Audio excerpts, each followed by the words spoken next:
Assalamualaikum warahmatullahi wabarakatuh. Waalaikumsalam warahmatullahi wabarakatuh. Oke, terima kasih ya Kak Dila. Nah, adik-adik, Kak Dila ini akan membahas soal fisika kelas 11.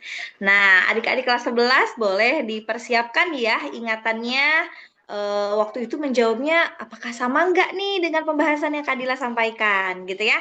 Atau siapkan catatannya juga barangkali nanti ada yang perlu dicatat ya. Oke, sip ya. Siap adik-adik, yuk kita simak pembahasan dari Kak Dila. Silakan Kak Dila. Oke, terima kasih Misti. Halo adik-adik. Nah, kali ini bersama Kadila kita akan ngebasok lagi nih, ngebahas soal-soal tryout. Oke, kali ini kita akan ngebahas soal fisika kelas 11. Kadila izin share screen dulu.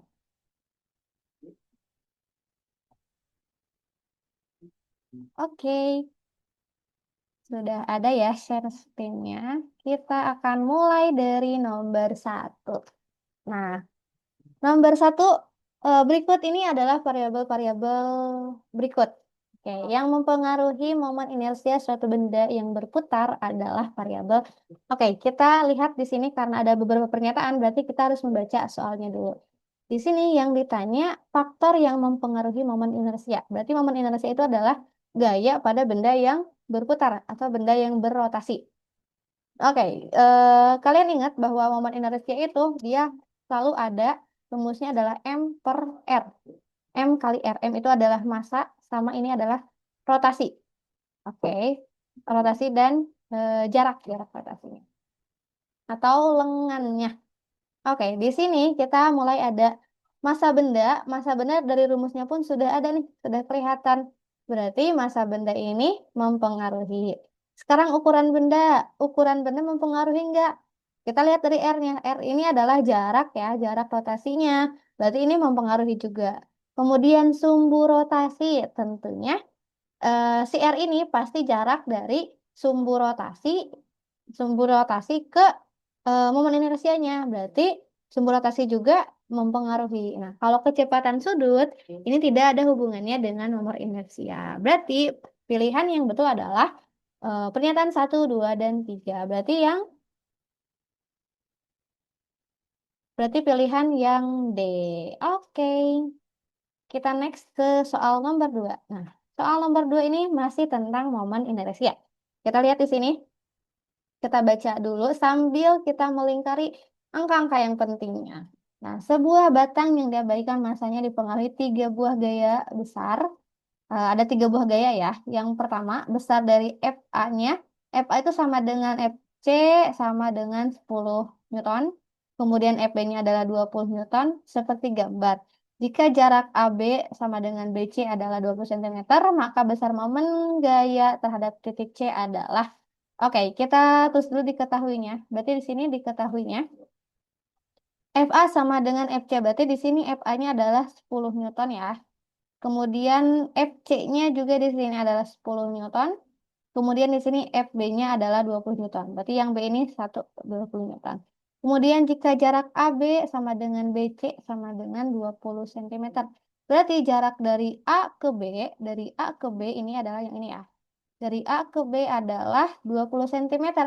Kita ingat ya, kalau 20 cm, sementara satuan untuk momen inersia itu adalah meter. Berarti kita ubah dulu nih.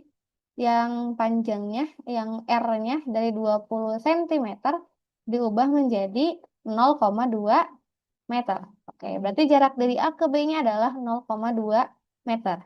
Kemudian diketahui apa lagi nih? Berarti sama aja kayak BC. BC juga adalah 0,2 meter. Oke, kalau gitu berarti jarak dari A ke C berapa dong?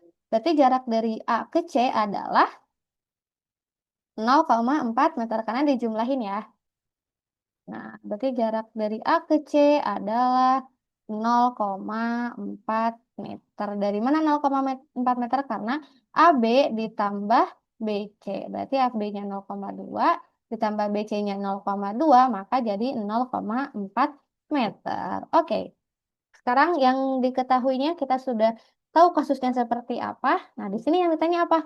Besar momen gaya terhadap titik C. Berarti yang ditanya momen gayanya. Kita yang ditanyanya M. Oke, kita lihat kalau momen inersia kita harus lihat dulu di mana titik tumpunya. Di mana titik acuannya? Di sini terlihat bahwa titik acuannya ada di C, ada di C. Titik acuannya ada di C. Titik acuannya ada di C. Nah, kalau gitu kita berarti harus menggabungkan tiga gaya besar ini. Kita coba yang momen gaya di A. Momen gaya di A berarti F dibagi R. F dikali R ya, mohon maaf. F dikali R berarti gaya dikali dengan lengannya. Dikali dengan lengannya atau jarak yang tadi. Nah, momen di A, kita lihat momen di A itu F-nya berapa? F-nya 10 Newton. Oke, diingat juga ya, kalau misalnya karena ini tentang gaya, ini merupakan besaran vektor, dia itu harus tergantung sama arah. Kita lihat yang A ini dia searah jarum jam atau berlawanan jarum jam. Nah, kalau kita lihat ini searah jarum jam. Kalau searah jarum jam berarti tandanya adalah negatif ya. Berarti di sini 10 Newton. Dikali R. R-nya berapa nih? Di sini R-nya dari A ke titik tumpu. Titik tumpunya mana? C kan? Berarti dari A ke C adalah tadi 0,4 meter. Oke. Kita kalikan min 10 dikali 0,4 berapa? Hasilnya adalah min 4 min 4 min 4 Newton per Newton meter. Oke, di sini udah diketahui nih momen gaya di A. Sekarang kita mencari momen gaya di B. Momen gaya di B berarti sama ya, rumusnya F dikali R. Oke, di sini R-nya, F-nya berapa yang di B? Kita lihat yang di B itu adalah 20. Kemudian R-nya. R-nya berapa nih? R-nya ada R dari B ke C berarti ya. Karena ke titik tumpu adalah 0,2. Oke, 20 dikali 0,2 adalah 4. N per NM. Oke, kita lihat di sini ya. Kenapa yang 20 ini positif? Karena dia itu ke bawah. Kalau ke bawah, kita lihat arahnya juga kemana? Arahnya berlawanan dengan jarum jam. Kalau berlawanan dengan jarum jam, berarti nilainya adalah positif. Berarti momen di B itu adalah 4 Newton meter. Oke, sekarang kita lihat di momen di C. Momen gaya di C itu adalah F dikali R. Berarti F-nya berapa nih? F di C adalah 10. Nah, R di C berapa nih? Karena dia adalah titik tumpu berarti dia tidak punya jaraknya. Berarti R-nya adalah 0. Maka momen gaya di C itu adalah 0. Nah, sekarang berarti habis ini ngapain dong? Habis ini kita jumlahkan karena yang ditanya besar momen gaya terhadap titik C, terhadap semuanya, berarti terhadap titik C. Semuanya dihitung berarti min 4 yang momen A ditambah dengan momen B ditambah dengan momen C. Momen A berapa? Momen A min 4 ditambah momen B-nya adalah 4 ditambah MC-nya adalah 0. Momen C-nya adalah 0. Kita jumlahkan nih, min 4 tambah 4, 0 tambah 0, 0. Berarti momen gayanya adalah 0. Berarti jawabannya yang A. Oke, betul. Oke, kita next ya. Semoga adik-adik yang nomor 2 ini bisa dimengerti. Kita next ke nomor ketiga. Nah, nomor 3 ini tentang apa nih? Oke, di sini ada sambil membaca sambil lingkari angkanya ya. Yang pertama, sebuah tangga dengan panjang 5 meter dan memiliki berat 100 Newton bersandar pada dinding seperti pada gambar. Koefisien gesek antara lantai dan tangga adalah 0,5. Seseorang beratnya 500 Newton memanjat tangga di atas, maka jarak terjauh sebelum tangga tepat akan tergelincir adalah titik-tik. Oke, kita identifikasi dulu kasusnya ini tuh seperti apa. Maksud dari soal ini seperti apa. Oke, di sini dilihat ya ada gambar, sudah diketahui ya. Ini ada tangga, tangganya licin, ini dengan panjangnya 5 meter. Kemudian di sini ada sudutnya 37 derajat. Nah, kita masukin nih angka-angkanya ke gambar ini biar kita terbayang. Oke, di sini tangganya ternyata punya berat adalah 100 Newton. Kemudian si orang ini, orang yang nanjak ini adalah 500 Newton. Terus koefisien gesek antara lantai dan tangga berarti ada di mana? Di sini ya, antara lantai dan tangga koefisiennya adalah 0,5. Terus apalagi yang diketahui? Udah ya. Saya ini sudah tergambar. Jadi ini itu maka jarak terjauh sebelum tangga tepat akan tergelincir. Nah, ketika si orang orang ini naik ke tangga, kapan pada jarak keberapa si orang ini naik, si tangga ini bakalan turun ke bawah, bakalan jatuh ke bawah. Nah, ini inti pertanyaannya gitu. Berarti harus apa dong yang pertama? Yang pertama kita harus mencari gaya normal antara si dinding ini, antara dinding kemudian si tangganya, dan si orangnya. Berarti ada 3 hal ya yang harus kita cari dulu. Gaya di 3 hal ini. Gaya di dinding, gaya di tangga, dan gaya di orang. Oke, yang pertama kita gaya di dinding dulu. Berarti gaya di dinding, sebelum mencari momen gaya di dinding, kita harus tahu dulu gaya normal si berat semua ini berapa. Kita lihat ya, berarti kita tinggal jumlahin aja. Gaya antara si tangga dan si orang. Berarti tangga plus orang. Ini gaya normal ya, tangga plus orang. Nah, tangga berapa? Gaya di tangga adalah beratnya adalah 100 Newton. Di orang adalah 500 Newton. Maka ketika dijumlahkan adalah 600 Newton. Artinya jumlah gaya, ini sigma ya, sigma F-nya adalah 600 Newton. Nah, terus di sini ada koefisien gesek antara lantai dan tangga. Berarti ada ada gaya gesek di sini, ada koefisiennya. Berarti ini tinggal dikali aja. 600 ini hasil dari jumlah gaya tadi dikali dengan 0,5. Hasilnya berapa? 300. Artinya gaya normalnya adalah 300. Gaya normal dari aktivitas ini adalah 300. Nah, habis udah ketahuan nih gaya normalnya. Berarti yang pertama kita harus mencari gaya di dindingnya, momen gaya di dinding. Berarti momen gaya di dinding. Kita pakai rumus R, RL, kemudian kemudian RL karena ini itu tidak diketahui jaraknya, tapi diketahui derajatnya. Kita pakai nih, kalau dinding berarti dia berlawanan sama sama sudut ini ya. Berarti 30, berarti sin 37 kalau misalnya berlawanan ya. Berarti sin 37 derajat. Oke, karena ini kan dinding ya. Ini dinding kemudian berlawanan sama yang 37 derajat ini. Berarti kita menggunakan rumusnya sin 37. Nah, ini kalau udah diketahui jaraknya. Kalau misalnya diketahui jaraknya, kita bisa langsung tuliskan jarak. Karena tidak diketahui berarti tulis sin 37 derajat. Jadi ini untuk dinding ya. R-nya berapa? R itu adalah gaya normal yang tadi. Gaya normal yang tadi adalah 300. Nah, L-nya berapa? L-nya kita lihat panjangnya adalah 5. Karena dia menghadap ke tangga. Berarti di sini 5. Sin 37 itu berapa? Nah, kita harus, karena kita udah belajar sin ya. Di matematika pun sudah belajar. Sin 37 kita bisa hitung adalah 0,6. Berarti kita tinggal kali aja 300 kali 5 dikali 0,6. Berarti momen gaya di dinding adalah kali aja 300 kali 5 kali 0,6 adalah 900 Newton. Ini adalah momen gaya di dinding. Nah, selanjutnya kita akan mencari momen gaya di, adalah ganti pensil dulu. Nah, momen gaya di tangga. Nah, sekarang kita untuk tangga ya. Gimana sama rumusnya? M sama dengan R dikali L. Nah, pertanyaannya sekarang dia itu adalah sin atau cos. Karena ini tangga ya, di bawahnya ada sudut, berarti kita langsung cos 37. Nah, cos 37 berapa? Cos 37 adalah 0,8. Kita tinggal masukin ya, berarti M-nya sama dengan R-nya. Berarti gaya normal di tangganya berapa? Apakah 300 ataukah 100?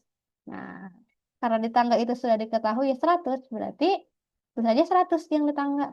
Dikali L-nya, berarti panjangnya. Nah, kita lihat bahwa si tangga ini ketika tangga ini ketika dia akan naik, berarti dia akan setengahnya ya. Berarti setengah dari 5. Setengah dari 5 berapa?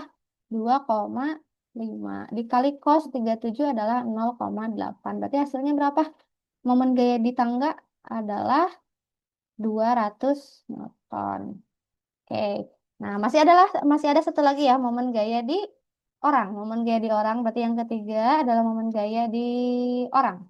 Itu rumusnya sama ya, tetap M sama dengan R L cos 37 derajat. Oke, R-nya adalah berarti menggunakan gaya si orang tersebut berapa? Yang 500. L-nya adalah 2,5. Sama ya kayak tadi tangga. Cos 37 adalah 0,8. Berarti jawabannya berapa? Jawabannya adalah 400. 400 ya. Oke, nih momennya sudah terhitung semuanya. Nah, habis itu gimana caranya untuk mengetahui jarak? Berarti ini kan 2,5 X ya, ini X ya. Karena si L-nya belum diketahui, panjang orangnya belum diketahui, berarti di sini X, mohon maaf bukan 2,5. Ini adalah X, berarti 500 dikali X dikali 0,8, berarti 400 X. Oke, habis itu kita gabungin yang si dinding, tangga, sama orang tadi. Berarti gimana? Yang M dinding, kita ulang ya, pakai ulang dulu. Oke, M dinding sama dengan M tangga ditambah M orang ya. M dindingnya 900 Newton. M tangganya berapa? M tangganya tadi 200. Kemudian M orangnya adalah 400 X. Berarti kita tinggal hitung aja. Ini Newton semua ya. Hitung aja 400 X sama dengan berarti 900 dikurangi 200 adalah 700 Newton. Berarti X-nya adalah 700 dibagi 400. Nah, hasilnya adalah 1,75 meter. Oke, berarti jawabannya yang B ya. Di sini ada 1,75 meter. Sip. Oke, kita next ke soal selanjutnya nomor 4. Nah, di sini masih tentang momen inersia. Masih tentang energi kinetik ya. Tentang kinematika. Nah, di sini ada bola pejal, di mana bola pejal itu sudah diketahui ya, momen inersianya itu 2/5 mr kuadrat. M itu tadi apa? Massa. R itu adalah jari-jarinya. Oke, dengan massa 2,5 kilogram dan menggelinding sempurna pada bidang datar, jika kelajuan linear bola pejal tersebut adalah 6 meter per second, maka energi kinetik totalnya adalah, oke. Nah, di sini ini adalah kinematika, berarti ini adalah bola pejal yang dia menggelinding sempurna. Artinya dia di sini ada dua energi kinetik. Berarti ada energi kinetik translasi dan energi kinetik berotasi. Oke, kita satu-satu energi kinetik untuk translasi. Berarti kita terus singkat ya. Eka translasi. Nah, ingat rumus energi kinetik translasi adalah 1/2 dikali massa dikali pi kuadrat. Oke, kita masukin 1/2 dikali massanya berapa? Tadi udah dibulatin ya, 2,5 dikali pi kuadratnya. Pi-nya di sini adalah 6 kuadrat. Oke, hasilnya 1/2 dikali 2,5 dikali 36.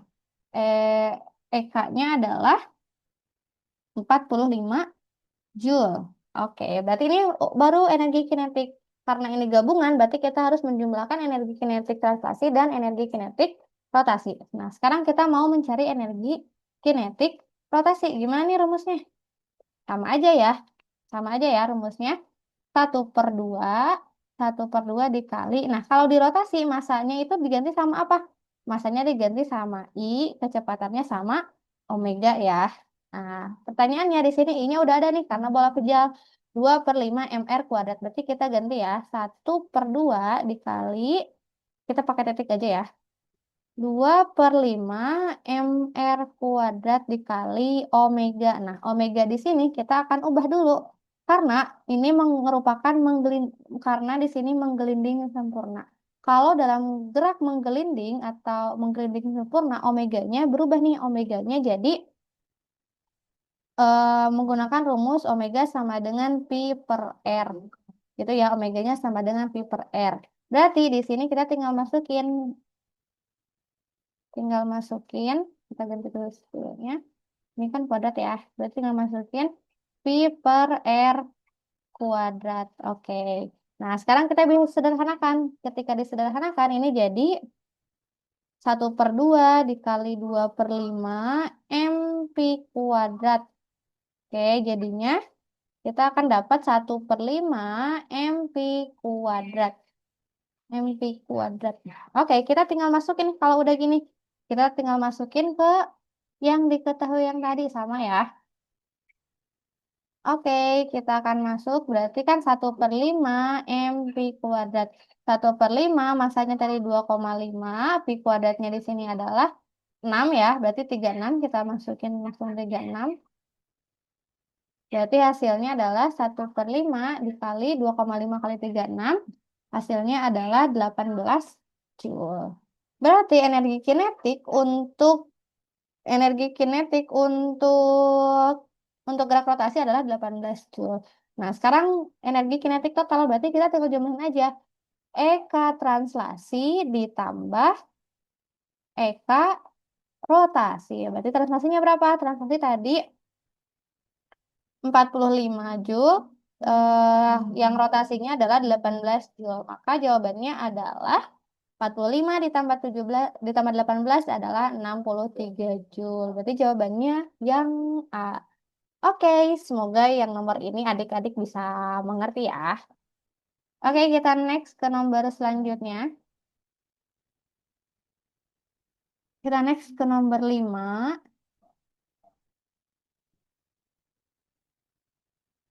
Nah, di sini sebuah bola kita baca soalnya dulu sambil lingkari angka-angka yang pentingnya ya. Sebuah bola pejal bertranslasi dan berotasi kecepatan linear pi dan kecepatan sudut omega. Maka energi kinetik total bola pejal adalah. Nah, ini kalau ini kan tidak ada angka-angkanya, berarti kita akan menghitung rumus. Kita akan membuat rumus dari yang sudah tadi kita bahas ya di nomor 4. Kita tinggal masukin aja nih. Kalau energi kinetik translasi, tadi rumusnya apa? 1/2 MP kuadrat kan? Nah, kalau eka rotasi yang tadi ya, terakhir yang sudah digabungkan, itu tuh 1/5 MP kuadrat. MP kuadrat ya. Nah, berarti kalau digabung gimana? Eka totalnya adalah 1/2 di 1/2 MP kuadrat ditambah 1/5 MP kuadrat. Maka hasilnya adalah 7/10 MP kuadrat. Oke, berarti jawabannya yang mana nih? 7/10 MP kuadrat yang C. Oke, yang ini karena tadi kita sudah menurunkan rumus di nomor 4, di nomor 5-nya kita sudah tinggal langsung masukin aja. Jadi jawabannya yang C. Oke, kita next ke nomor 6.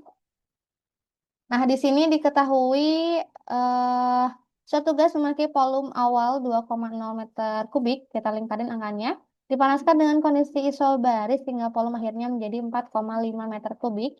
Jika tekanan gas adalah 2 atm, usaha luar gas tersebut adalah titik-titik. Berarti yang ditanya adalah usaha. Nah, di sini diketahui 1 atm-nya sama dengan 1,01 kali 10, ini pangkat 5 ya, 10 pangkat 5 Pascal. Oke, kita masuk. Yang diketahuinya berarti di sini pi nolnya, pi awalnya adalah 2,0 meter kubik. Kemudian pi akhirnya atau pi T-nya adalah 4,5 meter kubik. Kemudian tekanan gasnya berarti P-nya adalah 2 atm. Nah, di sini ada nih sudah harus dikonversi ke satuan Pascal. Nah, 1 atm-nya 1 kali 0,1 kali 10 pangkat 5. Berarti ini tinggal dikali aja. Dikali 1 kali 0, 1,01 kali 10 pangkat 5 Pascal. Oke, maka hasilnya jadi 2,01 kali 10 pangkat 5 Pascal. Oke, di sini udah. Nah, sekarang yang ditanya apa nih? Yang ditanya adalah usaha. Usaha lambangnya apa? W ya. Oke. Cara mencari usaha. Kita jawab W sama dengan P dikali delta pi. Nah, P-nya tadi berapa nih? Kita udah hitung ya. Tekanannya adalah 2 atm, kemudian udah diubah jadi Pascal. Jadi 2,01 kali 10 pangkat 5 dikali delta pi. Delta pi itu berarti perubahan volume. Perubahan volume ya. Berarti perubahan volumenya berapa dong? Delta pi di sini kita ubah menjadi volume akhir dikurangi volume awal. Berarti 4,5 dikurangi 2,0. Berapa tuh? 4,5 dikurangi 2,0. Hasilnya 2,5. Oke, kita masukin nih ke rumusnya. Delta P-nya adalah 2,5.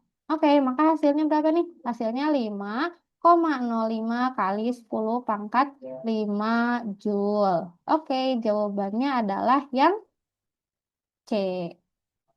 Oke deh.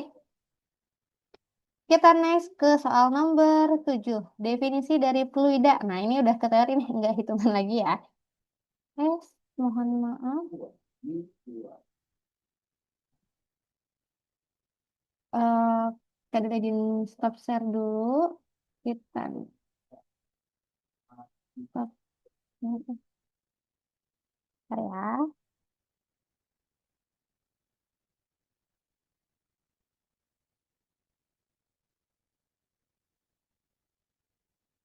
Oke, Kadila izin share screen lagi di sini. Berarti ke nomor, sekarang bagian nomor 7 ya. Nah, ini udah masuk ke teori, definisi dari fluida. Fluida itu apa? Yang pertama, kita lihat yang A. Yang A itu adalah zat yang selalu mengalir. Ini betul, tapi kurang lengkap ya. Memang betul zat yang selalu mengalir, tapi kurang tepat. Karena fluida itu adalah gabungan dari cair dan gas. Oke, kita. Nah, oke, kita next ke yang pilihan B, zat yang mempunyai bentuk tetap.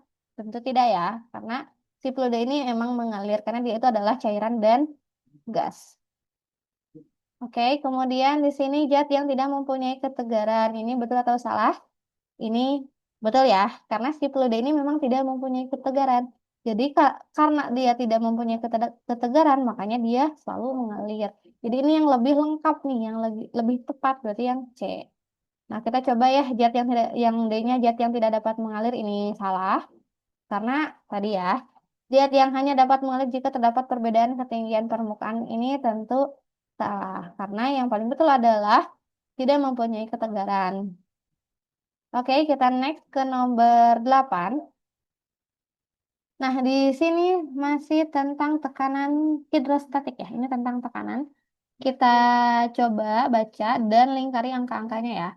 Di sini seorang anak menyelam dengan anak tersebut memiliki massa 40 kilogram, kemudian di sebuah danau pada kedalaman 10 meter di bawah permukaan air.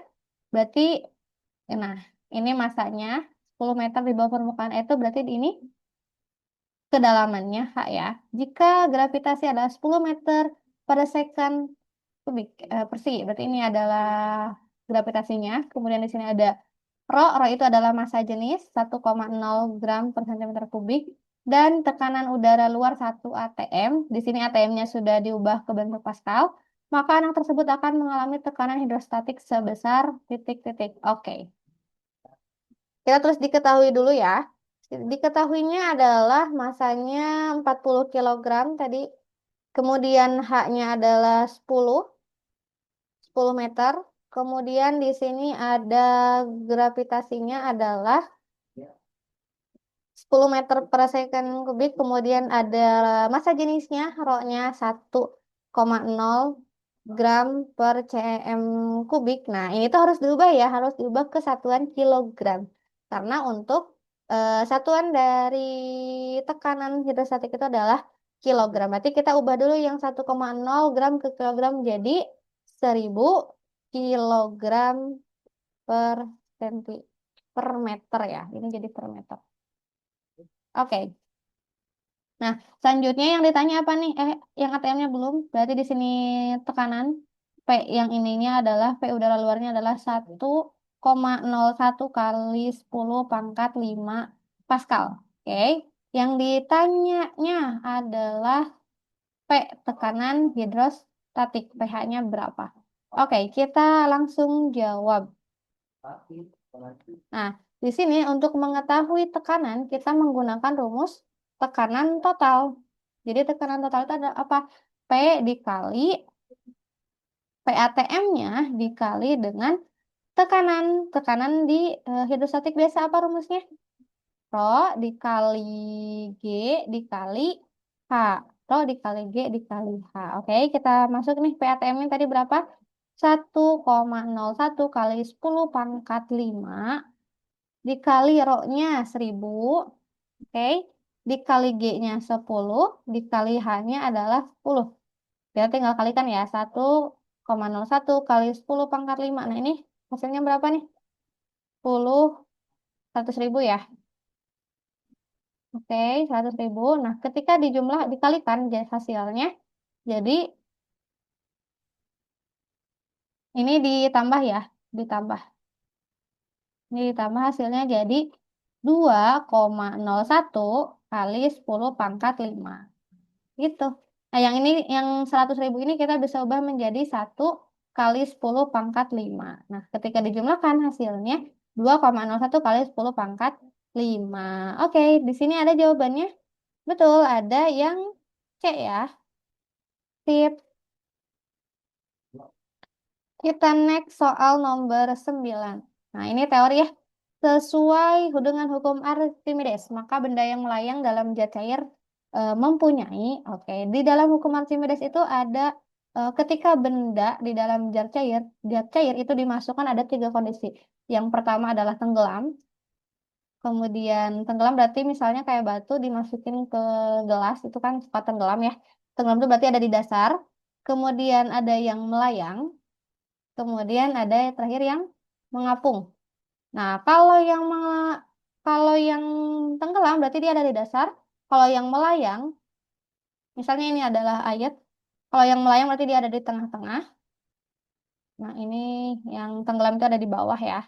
Nah, kalau yang mengapung dia itu ada di atas. Kalau yang mengapung dia si bendanya ada di atas nih di sini.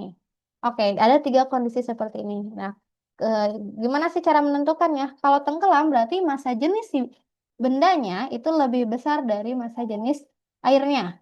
Kalau yang melayang berarti sama dengan, berarti massa jenis air sama dengan massa jenis bendanya. Kalau mengapung berarti massa jenis atau berat dari si bendanya itu lebih besar dari airnya, lebih rendah dari airnya.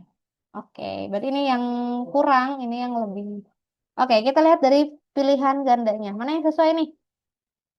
Nah, berarti yang E ya, berat yang sama dengan gaya ke atas. Karena di sini yang ditanya melayang. Kalau melayang kan dia bendanya ada di tengah-tengah. Kalau di tengah-tengah artinya berat yang sama dengan gaya ke atasnya. Oke, jawabannya yang E. Kita next nomor 10. Nah, di sini ada asas Bernoulli dalam fluida bergerak menyatakan hubungan antara. Nah, di sini tentang asas Bernoulli dalam fluida bergerak menyatakan hubungan antara. Berarti ini kita lihat dari rumusnya. Kita coba, oke, kita tahu ya bahwa si asas Bernoulli ini dia tentang apa gitu, tentang dalam fluida tentang apa. Kita lihat dari rumusnya. Rumus dari tekanan fluida berdasarkan si asas ini. Itu kan ada P ditambah setengah dikali PV kuadrat ditambah Rho GH. Itu sama dengan konstan. Kita lihat nih, berarti ada apa aja? Asas Bernoulli ini itu ada apa aja? Ada tekanan betul, terus ada massa jenis betul, ada suhu di sini? Tidak ya. Tidak ada suhu dari rumus ini, berarti tidak ada hubungannya. Kemudian yang B, tekanannya ada kecepatan, ada massa jenis, ada ya. Kecepatannya tidak ada ya di sini ya.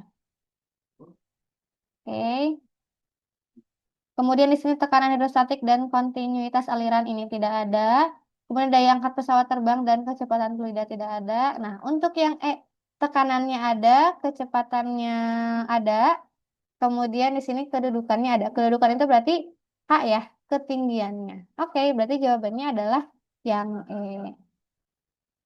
Oke, kita sudah menyelesaikan 10 soal fisika. Oke, terima kasih Kak Dila. Alhamdulillah ya. Adik-adik mudah-mudahan pembahasannya bisa dipahami ya. Kalau ada yang belum paham, boleh diulang-ulang lagi videonya ya. Oke, adik-adik terima kasih. Kak Dila juga terima kasih ya. Mudah-mudahan nanti kita akan bertemu lagi di lain kesempatan. Oke, terima kasih. Assalamualaikum warahmatullahi wabarakatuh. Waalaikumsalam warahmatullahi wabarakatuh.